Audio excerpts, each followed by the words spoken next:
Hello students. आज की video में हमें बात करना है किसी भी नोट को बीच में, यानी किसी नोट के पहले या किसी नोट के बाद में कैसे इंसर्ट किया जाए। तो इसमें दो पॉसिबिलिटी बनती हैं। अगर ये सिंगली लिंक लिस्ट रहता तो सिर्फ आफ्टर की पॉसिबिलिटी बनती, मतलब कि किसी नोट के बाद किसी नोट को ऐड करना। पर चूंकि ये डबली लिंक लिस्ट है तो इसमें दो पॉसिबिलिटी बनती है। हम इस किसी नोट के बाद में भी कोई नोट ऐड कर सकते हैं और किसी नोट के पहले भी किसी नोट को ऐड कर सकते हैं। तो सबसे पहले ऑपरेशन को समझते हैं, उसके बाद हम लोग कोडिंग पार्ट पे चलेंगे। तो हमको क्या करना होता है कि ओबियस, जैसे कि हमने सारे लिस्ट में देखे थे कि एक पॉइंटर हमारा स्टार्टिंग को पॉइंट करेगा और दूसरा जो है ट्रावर्स करेगा। तो ट्रावर्स करते हुए हमको उस डिज़ायर्ड नोड पे जाना होता है जिसके पहले या बाद में हमें किसी नोड को ऐड करना होता है। जब वहाँ पहुँच जाते हैं तो हम मेमोरी एलोकेट करते हैं और उसमें डेटा पार्ट को इंसर्ट कर देते हैं। फिर हमको लिंक इस्टेब्लिश करना होता है। अब यहाँ पे हमको कुछ बातें बहुत ध्यान से समझने की आवश्यकता है। क्या है? अब यहाँ पे टैब का प्रीवियस क्या होएगा, ये कैसे डिसाइड होगा है? तो इसको एक खास ऑर्डर में किया जाता है। जैसे कि अगर हमको, जैसे कि हम वीडियो में देख रहे हैं कि हमको टैब के प्रीवियस को स्टोर करने के लिए अगर हमको एक एड्रेस बताना होगा तो हम कैसे बताएंगे कि क्यू के नेक्स्ट का जो प्रीवियस है वो टैब का प्रीवियस हो जाए। ठीक है, ध्यान दीजिएगा, ये क्यू है हमारा, क्यू का नेक्स्ट हो गया 75, इसका जो प्रीवियस है यानी क्यू, वो टेम्प हो जाए। या तो सीधा सीधा ये कर सकते हैं कि टेम्प का previous equal to Q and temp का नेक्स्ट इक्वल टू क्यू का नेक्स्ट। ठीक है, तो यहाँ पे हमको जब लिंक एक बार बन जाती है तो फिर हम उसके बाद क्या करेंगे कि हमको बताना है कि क्यू का जो नेक्स्ट होगा वो कौन सा होगा। तो क्यू का नेक्स्ट टेम्प होगा और टेम्प का नेक्स्ट आपका, अब वो लिंक ब्रेक हो चुका है, तब क्या करेंगे? तो हमको क्यू का नेक्स्ट बनाने से पहले हमें ये बताना होगा कि क्यू का नेक्स्ट जो है वो टेम्प का नेक्स्ट हो जाए। यानी आप इस चीज़ को समझिए, तो हमको एक खास तरीके का ऑर्डर मेंटेन करना है कि किस काम को पहले करें, किस काम को बाद में करें। इसको अगर कोडिंग पार्ट में हम समझें तो ज़्यादा हमको इसको समझने में आसानी होगी। हालांकि आप इसके दो एक और जो अप्रोच है उसको एडॉप्ट कर सकते हैं कि यहाँ पे जो नोड है पी क्यू, हम एक और नोड लेते हैं पी क्यू एस। आप क्यू में हम 1 स्टोर कर देते हैं और एस में हम 75। उसके बाद टेम्प को हमको पॉइंट करना आसान हो जाएगा कि टेम्प का नेक्स्ट हो गया एस, टेम्प का प्रीवियस हो गया क्यू, क्यू का नेक्स्ट हो गया टेम्प और एस का प्रीवियस हो गया टेम्प। तो लिंक करना आपको आसान हो जाता है, पर उसमें मेमोरी ज़्यादा लगती है। तो हम इसी अप्रोच को समझेंगे क्योंकि ये कुछ है नहीं, सिर्फ ऑर्डर मेंटेन करना है। और इसको जब कोड करके देखेंगे तो हमको बहुत आसानी से समझ में आ जाता है। एक दो बार की एक दो बार अगर नहीं समझ में आया तो वीडियो को रिपीट करके देखिएगा, उसके कोड वो बहुत आसानी से आपको समझ में आ जाएगा। चलिए इसको कोड करके देखते हैं। हम इसमें दोनों ही प्रोग्राम देखेंगे कि कैसे किसी नोट के पहले किसी नोट को ऐड करते हैं और कैसे किसी नोट के बाद में किसी नोट को ऐड करते हैं अपने कोडिंग पार्ट पे। और जैसा कि हम लोग पुराने वीडियोस में हम लोग ने जहाँ तक कोड किया था उसी के ठीक आगे से देखेंगे। तो देखिए, यहाँ तक हम लोग देख चुके थे कि हमने insert at beginning, insert at last के प्रोग्राम बना लिए थे। और अब हमको आगे बढ़ना है, इंसर्ट इन मिड देखना है, जिसमें दो कॉन्सेप्ट हैं, add after and add before. हम दोनों को एक साथ बना के टेस्ट करेंगे। चलिए स्टार्ट करते हैं। तो सबसे पहले बनाते हैं इंसर्ट आफ्टर। तो हमको इसमें क्या चाहिए, एक हमको वो लिस्ट चाहिए जिसमें कि हमको उस नोट को ऐड करना है।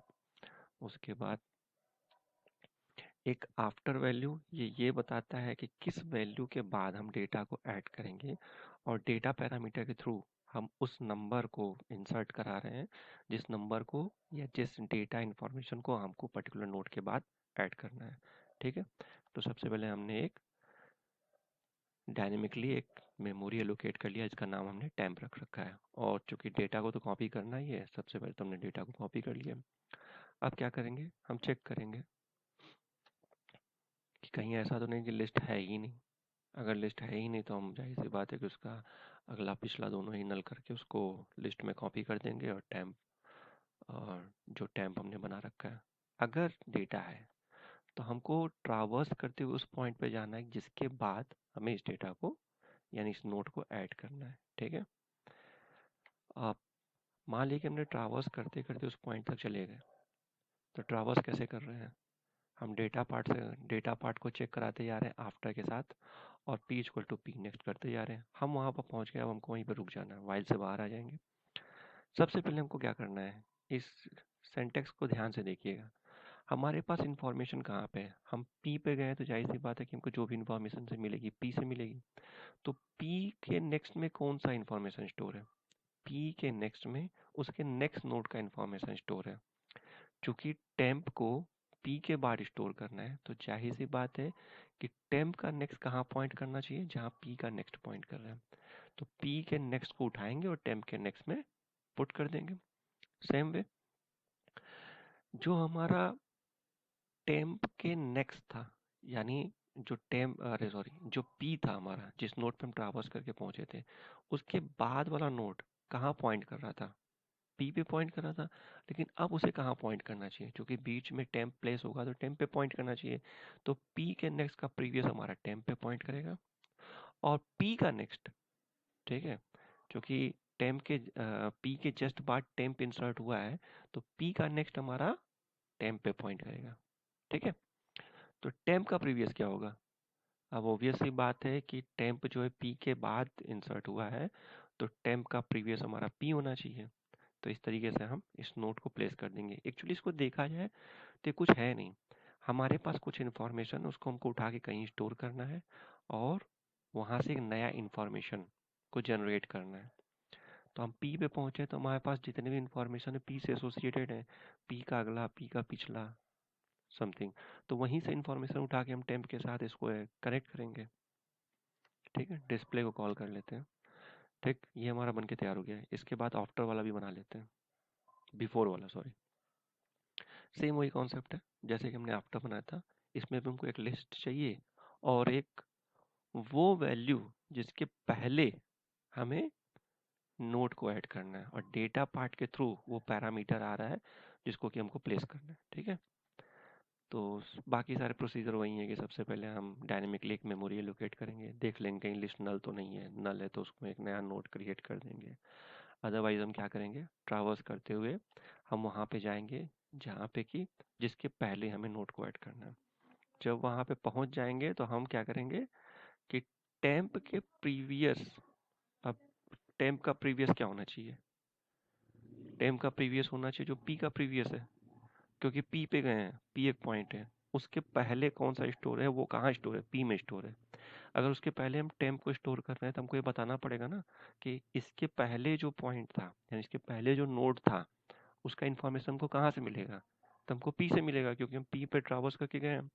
तो अब देखेंगे पी के प्रीवियस का नेक्स्ट क्या होगा, तो पी के प्रीवियस का नेक्स्ट पी हो रहा था, लेकिन अब वहाँ पे टेम्प प्लेस होगा, तो हम उसको टेम्प लगा दिए, पी के प्रीवियस का नेक्स्ट इक्वल टू टेम्प।